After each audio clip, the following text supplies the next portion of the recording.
Welcome to Recogs, the inventory success podcast where we discuss how the top operators source, manufacture, finance, and sell their inventory in order to create successful businesses. I'm your host, Mike Gelb. I'm the community manager here at MFD. MFD is the inventory success platform for consumer and B2B companies. When we say inventory success, we mean that we help SMBs manufacture, finance, and distribute their products across 20 categories. If you're looking for help reducing your COGS or inventory financing help, or even selling in new channels, we're happy to see if we can help at manufacture.com. Now, we don't only produce hopefully helpful content like this podcast, we also produce events as well to help bring the consumer and B2B communities together. So check us out at manufacture.com/events to meet other founders or even investors or retailers or distributors at our events. Our guest today is Martin Forde, who was an early employee at Dr. Squatch and is now a retail advisor to consumer brands at Omnichannel Ventures.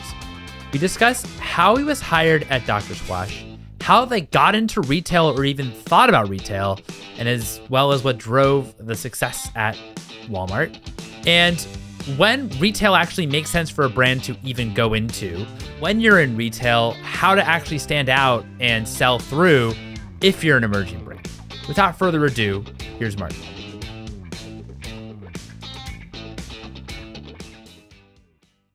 Martin, thanks so much for coming out here. Thanks so much for chatting virtually with me. How you doing? I'm doing so well, Mike. Really looking forward to the chat. It's been a pleasure getting to jam with you. So looking forward to this conversation and talking all things retail. All things retail. Well, I first want to start with Dr. Squatch. How did you meet? How did you get hired at Dr. Squatch? What was your role? And also, why did you say yes? You're going back to the origin story, Mike, right at the beginning. I love it. I wish I had a cooler story for how I got hired there, but I'll have a brief one I'll share.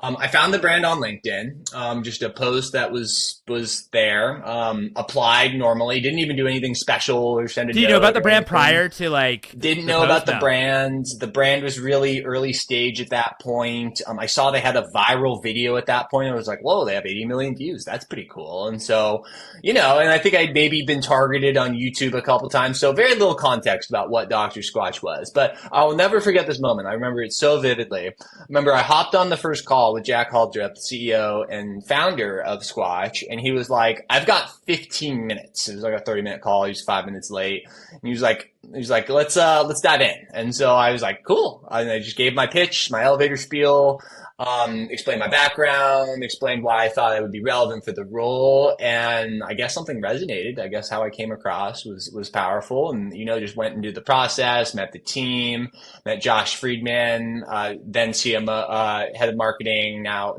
CEO. And so really just got a sense and had a really good feeling about the brand. It's kind of hard. Like, I've been doing this early stage brand side for pretty much my whole career.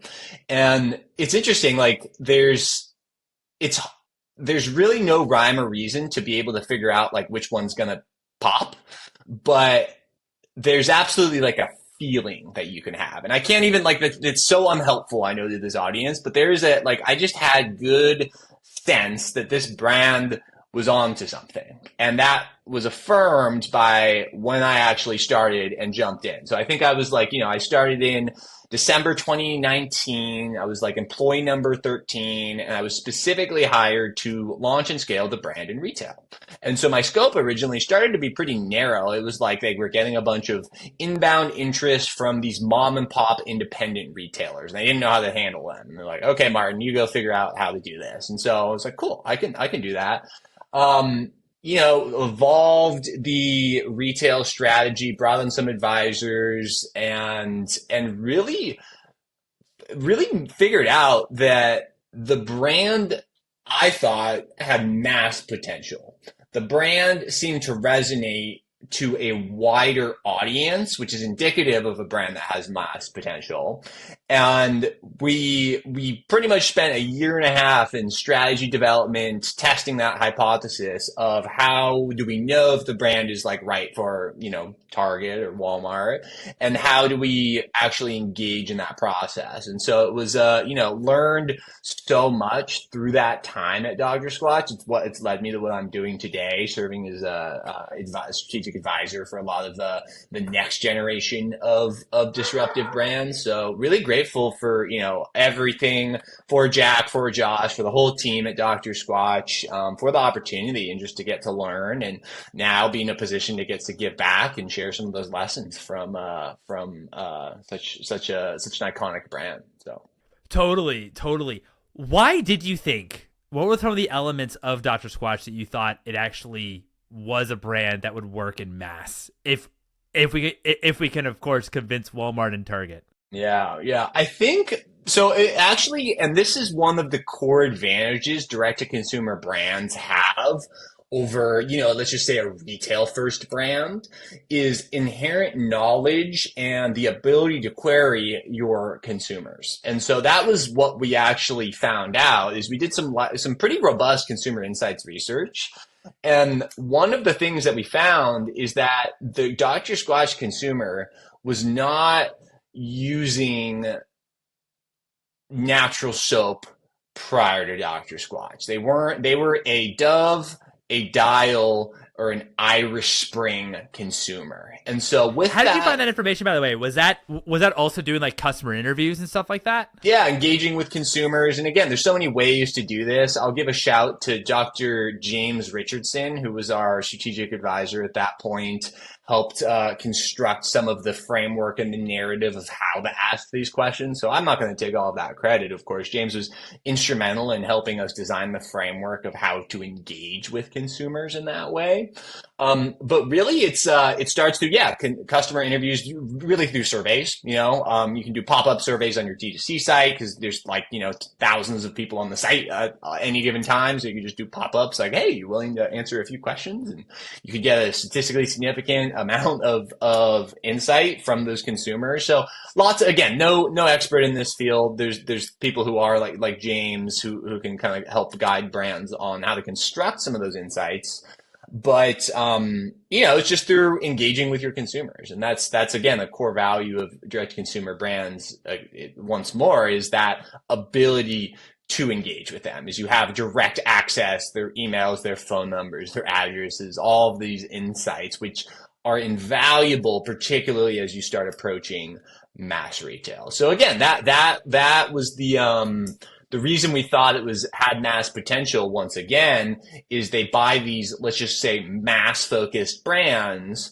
And with that understanding, that knowledge base, we were able to understand where most consumers shop for those brands, and where the mass majority of personal care purchases are occurring is within the mass retail channel. So specifically Target and or Walmart. And so that's how we started. That was the core thesis. So, and I guess part of the pitch as well, I'd imagine, to a Target or Walmart is, hey, we can actually be the introduction to this new category of natural deodorant to actually build out this new category, because our shoppers, this is their first experience using natural, so it can kind of serve as a bridge to introduce your customer sets into a new category as well.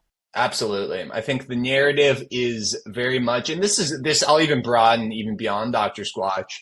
One of the most resonant narratives for retailers is how you create a category disruption story, and how do you credibly do so. And so I think at Squatch, we had a thesis that we could do so. Hey, this is a commodity category. There's no premium offerings in this. Let us test that hypothesis in your stores, launch in that way, and demonstrate that we can drive incrementality to your category, as well as just grow overall basket size, because again, it's a premium product in the example of Dr. Squatch. And that led us, of course, to Walmart. So So what does a test look like from your side, going beyond, D2C into retail? Yeah, I think a retail test, and this is this again, I'm giving this perspective, broadening from Dr. Squatch and really trying to serve any brand that's trying to size up a retail test. A retail test should be one that you can 100% handle and execute on. And so at the time, that was about 1,500 stores.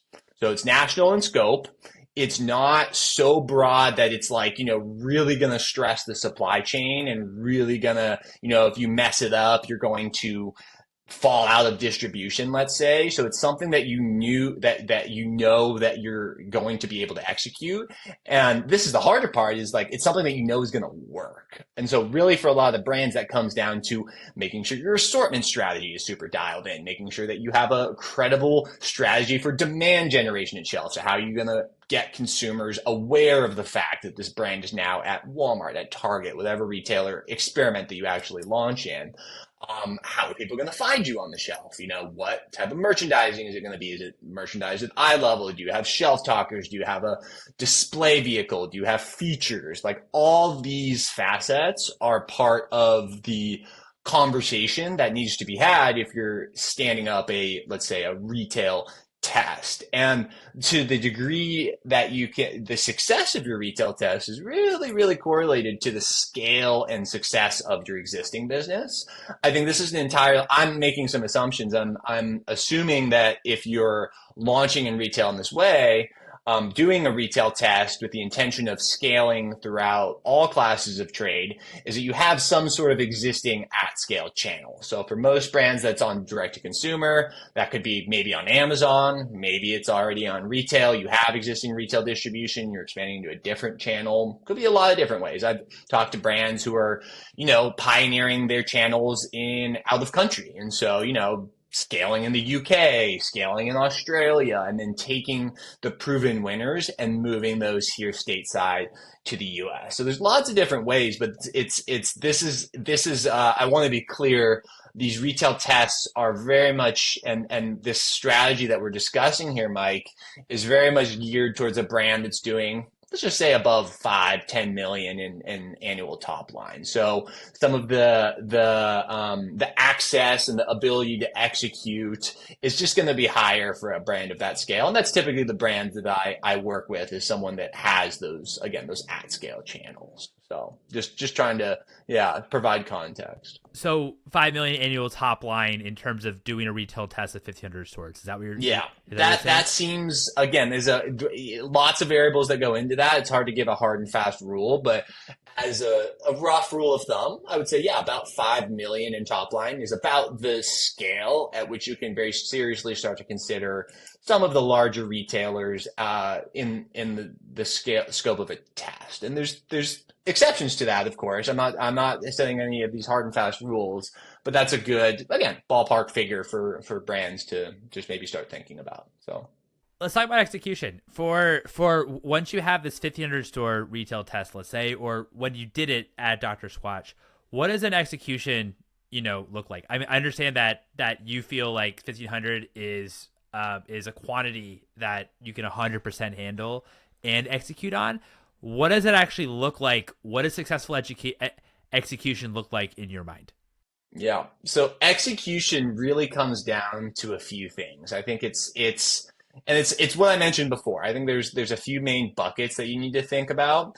Your supply chain needs to be ready. That's like kind of table stakes. So you need to be able to fulfill to retailers on time, in full. You need to be able to execute just those table stakes details. And so there's a lot of partners, I know enough to be dangerous on this front, but a lot of partners that can help and facilitate that process of, let's just say, supply chain readiness from a retail perspective. That's step one, probably. Next step is again, really what I describe as, and this comes on the front end, is like, what's your strategy when you actually get on the shelf? And so that comes down to your merchandising. That comes down to your again, where on the shelf you're physically sitting. That comes down to your feature strategy, your displays. Are you going to have end caps? Are you going to have sidekicks? Are you going to have all those? And those things are negotiated really at the front end, like through the line review process, through the initial conversations you have with those retailers. So having a really clear point of mind, a point of view, excuse me, on how you want retail to shine through for the brand is absolutely critical for execution. And then the third piece, I talk about this a lot, you absolutely need to be able to have a strategy for demand generation. And so when you're on the shelf, you have your supply chain executed, you're sitting at eye level on the shelf. How do you move velocity off shelf, and what are some of these levers that you can pull? Are you running a bunch of, again, maybe an awareness campaign on D2C, drawing attention to the fact that the brand is at Walmart, at Target? Are you doing let's say out of home campaign, billboards, or like you can do even these targeted billboards that drive around in the cities that you launched in, driving awareness again around that city. There's, interesting couponing stuff you can do through things like Ibotta or Fetch. And so just having an ability and a capacity to test on and invest in programs that are going to drive that velocity is another absolutely critical facet of execution. So those are probably the big ones I would mention. I'm sure I'm missing some and I'll get flamed for forgetting a big one, but those are the ones that are top of mind for me, Mike, and what I typically advise brands on doing. No, it makes sense. What about even when you are a new brand, in food and beverage, for example, a lot of brands sample, if you're able to sample, right, in order to introduce a product to folks. How do you do that as well, since your experience is in, deodorant, for example? I mean, obviously you also have a lot of experience in food and beverage too, but when you're in a category like beauty and personal care, what are other ways that you can actually get customers to actually maybe try introduce a product to in retail? Yeah, I think driving trial is the number one objective that you need to have for, let's say, a beauty and personal care brand. To your point, this is a lot easier to do in the food and bev world when you can have you just hire a demo company and like you just stand there and here's a sample of my Cheeto thing, or here's my adaptogenic sparkling water. Try this out and let me know what you think. And you can convert sales right there. It's usually very directly correlated having a demo and seeing velocity at that particular store pickup. So, in the context of beauty and personal care, it's absolutely a challenge. I think there's a few things that are different in execution for that. Is your awareness, your brand awareness typically is going to need to be higher in these categories in order to be able to meaningfully influence velocity off shelf. And so people just got to hear about you. And so you typically do that through, again, building scale and awareness through these digital channels. So direct to consumer, obviously your paid media strategy in essence is an awareness campaign. So people, if you're spending enough at scale in whatever regions you're focused on, you're able to get awareness in that way. But I think, again, the biggest challenge for these beauty personal care brands, or really just any non-food and bev, non-sampleable, let's say, product, is how do you get some sort of initial trial at shelf? And so that can be done through promotions with the retailer. You can do, lots of retailers have their own retailer networks now. And so how can you allocate some spend towards that, driving awareness to, say, Target's Roundel program that, we have, Dr. Squatch, for example, is now available at Target. How do you use promotions as a vehicle to drive trial more than anything else? And then same thing, you can use some of these third-party couponing sites, the Ibottas or the Fetches of the world, as possible levers, if you're willing to invest in them, of course, as ways to continue to incent that incremental purchase. And so it's another really underrated way, I think, is again, I talk about this a lot, is securing off-shelf placement. So getting out of aisle, getting on an end cap, getting on a sidekick even, doesn't really matter what that is.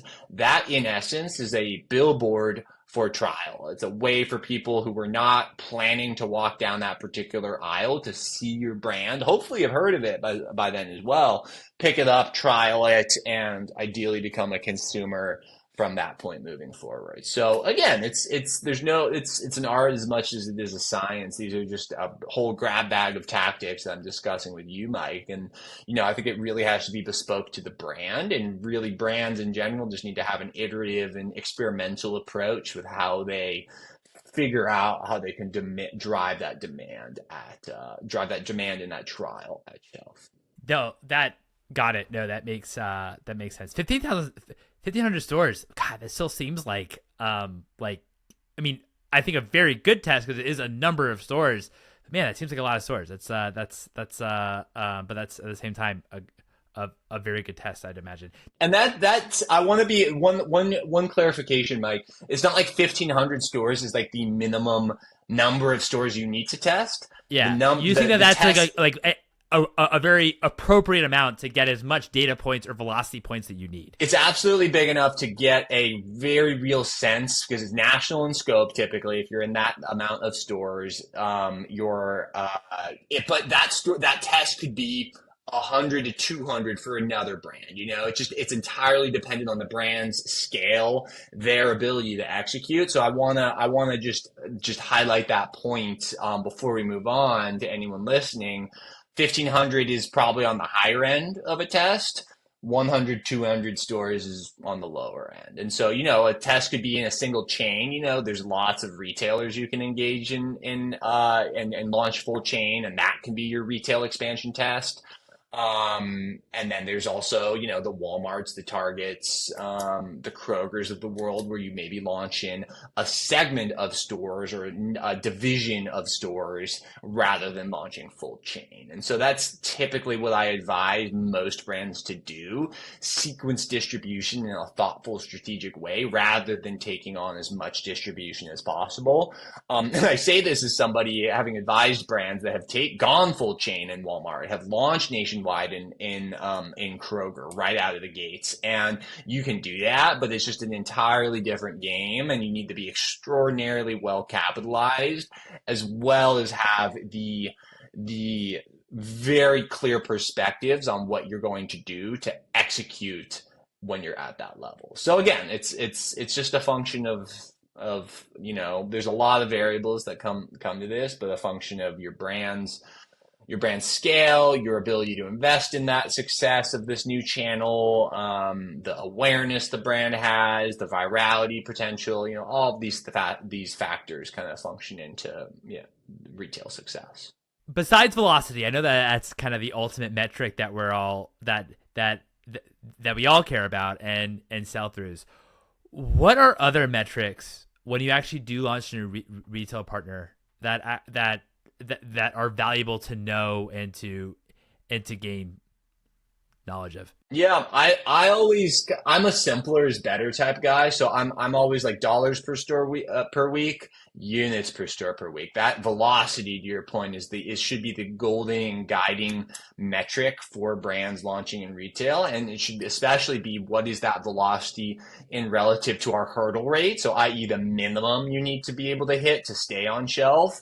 And how can we get not just hit the hurdle rate, but go, 3x, 4x, 6x the category average, so that you can tell this category disruption story. Very hard to, again, do that, but that's where the best brands are able to do so. The Dr. Squatches, for example, are demonstrating velocities of that nature. But, there's also another, I'm going to butcher this description, but it's essentially your ACV, which I don't even know what that's, someone is going to correct me on what this stands for. It's essentially a weighted metric of what the quality of your distribution is. So it takes into account how widely you're distributed in addition to your unit velocity. And so it's a way of measuring apples to apples, if you will. So that's a good underrated metric. But I'm a simpler is better. I like just kind of going on straight velocity figures, because that's ultimately how you're going to be judged on in the eyes of a buyer, is what is how fast are you moving relative to my category, and and do you hit my hurdles essentially. Got it. Is that the all commodity volume? Is that ACV? Yeah, Cool. that's it. That's the thanks for No, Googling it for me. for sure, So, yeah, all commodity all volume. Yeah, commodity exactly. volume. And so Yeah. there's a good it's a pretty complex equation, but the way I've always heard it described is the quality of points of distribution. Because I talk about this a lot, is like it's not about the breadth of distribution, it's the quality of your distribution. So that's a good way, a good quantitative metric to be able to evaluate the quality of your distribution via this via ACV. So Got it. No, that's really helpful. When Dr. Squatch ran this test, what were off like out of the gate, was it selling really, really well? Was there periods that it didn't quite go as planned, but then you saw the velocities kind of just skyrocket? What was that initial test like? great question. So Dr. Squatch, and again, this was years ago. So we're Dr. Squatch launched in Walmart November of 2021, and the way that we saw the launch kind of work is we launched and we immediately were hitting strong unit velocities, which was awesome. So above the category average, delivering solid incrementality, and we were pleased, but wasn't doing the volume that we thought it was warranted, let's say. Where the brand absolutely took off and what segmented it was when the brand started to go on feature. And so one of the core elements, I can't remember how far after launch this was, but we launched on an end cap. And so end caps, and this was a fully branded. It was like our if I remember the design, it was a tree. It was like the inspiration was like an outdoor shower in the woods. And so it was like the where the product was held was on a tree. And then the other half of the display was James Schrader, the spokesperson of Dr. Squatch, like his face in an outdoor shower holding like a bar of soap or something. It was like a cool kitschy design. It stood out, and I believe that initial design won some merchandising awards and through the service provider that helped design them. But when we launched that display, I don't remember the exact number, so I'll speak in generalities here, but unit velocities like quadruple that minimum. They absolutely spiked because the brand was visible and present in a high traffic location, typically at the end, an end cap. And that awareness, that visibility drove more traffic to the in-aisle destination where Dr. Squatch was merchandised. And so it's this symbiotic approach of people found Dr. Squatch on an end cap, then we were like, oh, I can now find Dr. Squatch at Walmart, figured out where in the department they could find Dr. Squatch, which in this case was the naturals department. It wasn't in bar soap, it wasn't in deodorant, at least not yet. And that permanently reset the baseline of velocity. So from that end cap, when you came off feature, the velocities were higher, and then that continued to build as the feature strategy was continually refined. Because again, I think this was a big surprise for us, is that end cap fully sold through in like a matter of weeks. It was an unprecedented level of demand that I had never seen before. And so that became, again, corrected the feature strategy moving forward, is how do you right size these features so you have and again, this is as much as an art as it is a science. How do you have the right amount of product, the right product on these features at the right time, that's going to drive velocity and particularly visibility when you're not on feature, let's say. So let's say you're not on feature and you're not on end cap, whether it's Walmart or just any kind of retailer, but and you don't have a secondary placement of the actual product itself in the retail stores. What are some of the ways that you can still stand out of the brand, that you are still new, maybe you're running a test in the store and you're still new to the brand, but what are some of the ways, the in-store type of opportunities that you should be doing to actually stand out your product? Yeah, and again, this is getting into like more almost shopper marketing tactics and like, how you point of purchase and like how you stand out at the shelf. I think a lot of it comes down to, again, your merchandising. How are you going to actually be presented on the shelf that you're living on? And so how do you as a brand come with a perspective of like, these are the brands I want to sit next to. This is the placement on the shelf I think I should have. And here's the special display vehicle that I am going to design for you, whether that's a shelf talker. And so like shelf talkers or shelf strips, if for those who don't know, it's just like, a little visual part that would kind of sit in front of the brand that draws your eye to that. So maybe it's something as simple as that. At Dr. Squatch, something that we designed was a full, we'll call it like an inline merchandising unit, like a metal fixture that sat on the shelf that allowed the brand to be merchandised and presented in a way that just stood out. And so that's hard to do, to secure. And this is all, best practices if you can execute it. But those are kind of some of the tactics I would use if you're not able to secure that off-shelf distribution. But really, I would, if you're not able to get some form of feature support from a retailer partner, I would really, it almost lends the question of like, why are you launching in that retailer to begin with? I think it's so critical as having that strategy and presenting that as an option as part of launch, just because of all the things that we discussed prior to this, Mike, is it just drives visibility, velocity, and awareness to your shelf to begin with. So I think I wanna come back to that. It should be part of any brand, any at scale brand that's looking and scaling in retail should have that as an option. So Do you think when you're a brand and you're considering retail, I know that we talk about that kind of $5 million threshold for like a 1,500 store test, for example. Again, not there's a hard fast rule for any of this, but how if you're a brand, and I know that this is also dependent on category, but what types of retailers should you even think about going into first, and even how to even approach those retailers? It's dependent on the brand. And again, it's hard to answer these questions directly because it really does depend on both what the brand, where it makes sense for the brand, for the category that you're in, as well as for again, just like where those consumers for that brand actually shop. So, let's just make some assumptions. Let's say it's a food and bev brand. Typically brands like that should start in a regional grocery chain. So I think like phenomenal retailers for tests and ones that have really started to lean into their merchandising strategy is like a place for discovering newness is retailers like Sprouts, retailers like Wegmans. You have got H-E-B. Within H-E-B, you have Central Market.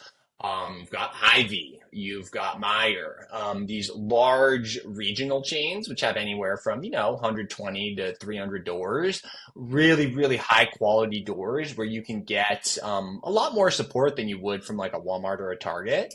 I always say like, if you can get that type of distribution right out of the gates, you're in a very, very strong position. So that's what I always advise brands is start with like regional grocery to start.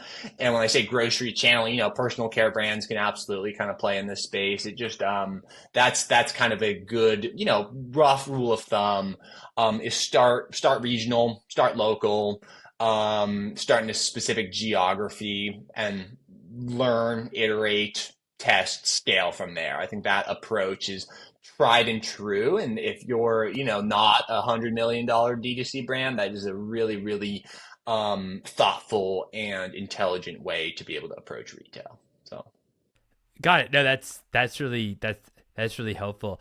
I feel like one of the areas that maybe gets less talked about is pricing and how to even approach pricing strategy when it comes to retail, where I think definitely in health and wellness and beauty personal care, food and beverage, in these spaces where sorry, excuse me, you are convinced that you have a healthier product, or you do have a much healthier product in the category that you have, and that's maybe one of the reasons that you exist. Of course, tends to be, I guess it actually doesn't matter because you're an emerging brand, but because you don't have economies of scale when it comes to your COGS.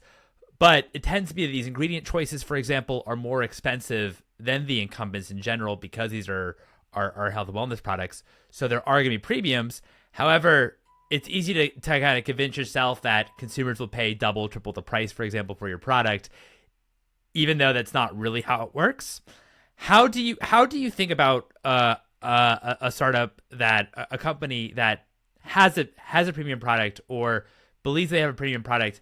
How should they think about pricing themselves, and how much do you think a consumer will be willing to pay?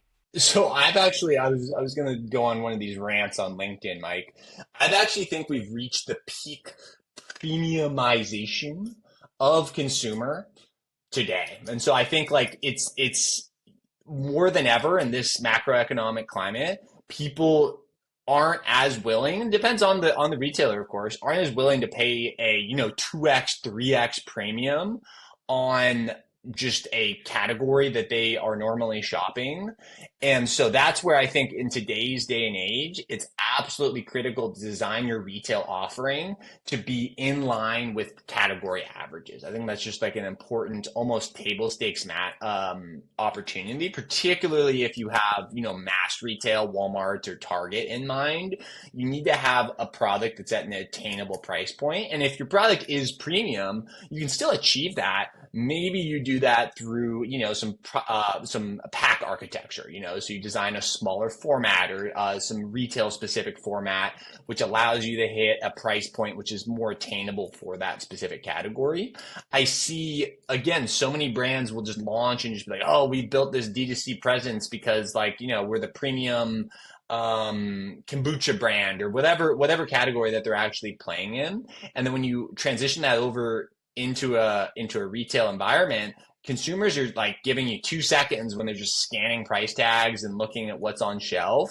They are making split-second decisions largely on the impetus of price. And so while they might be willing to pay maybe $1 or $2 higher, they're not going to pay, $6 to $9 higher. So it's again, it's a balance. I think designing products today that are attainable to everyday consumers, I think it's just a trend that needs to happen within consumer.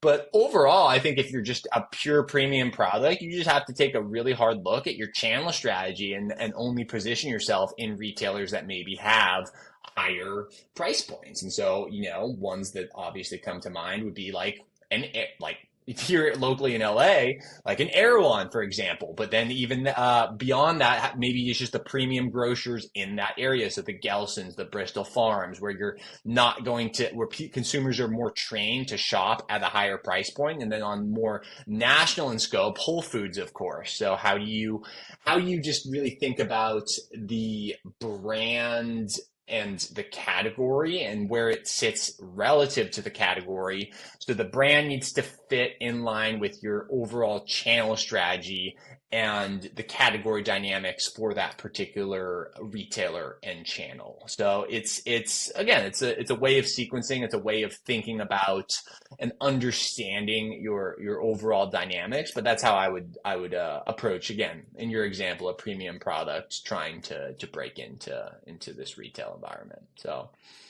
yeah, because like it's so hard too, right? Because I feel like what I think is really interesting about Dr. Squatch and what's really challenging, I think, to do is when you are premium, when you are a natural, product that is going to dictate a premium price point, even probably at scale, to be honest with you, just because the ingredient choices are the ingredients I'd imagine are a lot more expensive than others that are non-natural deodorants. Crossing that chasm, going from the natural channel to a Walmart, to a Target. I know that Walmart and Target are very now open to entertaining the idea of, there for example, organic, for example, is, almost standard now in Walmart and Target. At the same time, though, you do need to be, very conscientious about your price for when you actually go to mass, when you actually go to even conventional grocery, with stepping outside natural and kind of crossing that chasm from going from natural to conventional to mass, big box. That's so hard to do because the I know this is changing, but the disposable incomes that you have of the customers that attend, for example, Whole Foods, is just very, very different to a customer that maybe attends Walmart. And so being a lot more price conscientious of it and conscious of it, it really is kind of like a wake up call going from that, natural to conventional. I fully agree, Mike. I think it's again, it comes down to your channel strategies, like and your understanding of your consumer is how do you present your brand to the right consumers and the right retailers that is going to maximize the uptake, the trial of that particular brand. And that's this is what I help brands do. It's bespoke to the brand. It's not cookie cutter. There's no right answer that for all brands. It really, really depends on your brand, your category, your price point, all of these different variables. And again, this is what I have the privilege of getting to help folks on making those decisions, is developing that channel strategy and architecting those decisions, particularly as you are beginning this retail journey and retail expansion. What is your criteria when it comes to working with brands? Because I'd imagine that you have brands that come to you and you're really excited to work with them. And I imagine you also have brands that you're like, you know what, I don't think this is quite the right fit. What separates brands into those two different buckets? So I really look for brands that have a clear path and potential for category disruption. That's my ideal criteria. And so, that can come through a lot of different ways. It can be through a unique product form factor. It can be through unique pack design. It can be through just a category that's maybe not seen any innovation or disruption in a long period of time. So that's critical. I typically also work with brands that, again, have an at-scale channel. So I do have some pre-rev, pre-launch brands, but these are typically ones with, an extraordinarily strong founding team, really well capitalized, have maybe done or launched something in consumer before. And so have some brands that meet that criteria.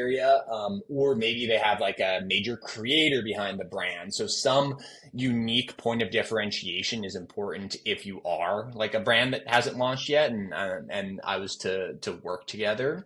So typically, my ideal brands that I help with are typically ones that, have figured out, like, let's say D2C, figured out Amazon, and they now understand that the way to grow and scale a brand today is omnichannel. And so helping them bridge that connection from D2C into retail is been, kind of my bread and butter for the last few years. And, that's kind of the two criteria, but, category disruptors plus at scale channel is usually my best. But, to anyone listening, if you feel like, I can be of service, don't hesitate to reach out. I'm on LinkedIn every day. And so, that's probably the best way, but, I love just getting to engage with brands, being of service to brands, understanding what their objectives are, and just providing some perspective on kind of what those end goals might look like. So 100%. If you are a brand and you certainly are looking ahead in retail, certainly talk to Martin about that. But also, if you don't think you're ready for retail, maybe you're just starting out, definitely give Martin a follow. That's actually how we met. He was putting out such amazing, helpful content on LinkedIn, and some content that really challenged quite the conventional thinking when it comes to brand building, which I really, really always appreciate that as well. So definitely give him a follow. Martin, this has been so much fun to chat with you, man. Thanks so much. Likewise, Mike. Absolute pleasure. Thanks for the shout, and looking forward to just continuing our engagement in the ecosystem. So talk soon, Mike. All right. Thanks, man. And there you have it. It was a pleasure chatting with Martin. Martin, thanks again so much for coming on the podcast. Again, us at MFD, we don't just produce content, we also produce events. Check out our events and sign up at manufacture.com/events, helping to bring the consumer ecosystem together. Thanks for listening.